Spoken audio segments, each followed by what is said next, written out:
نحمدہ نصلی علی رسولہ الکریم۔ السلام علیکم ورحمۃ اللہ وبرکاتہ۔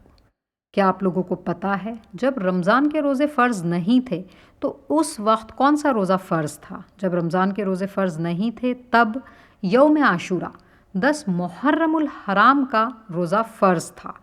آپ علیہ السلام نے اپنے صحابہ کو ابتدائے اسلام میں جب اسلام کی شروعات ہوئی اس وقت اس روزے کو رکھنے کا حکم دیا۔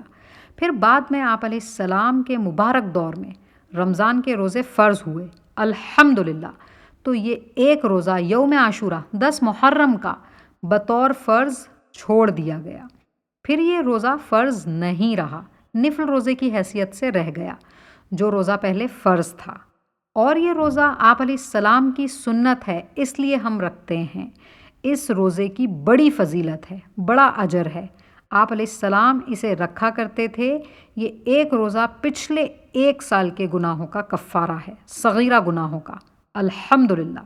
صحیح بخاری 1892۔ جزاکم اللہ خیرہ۔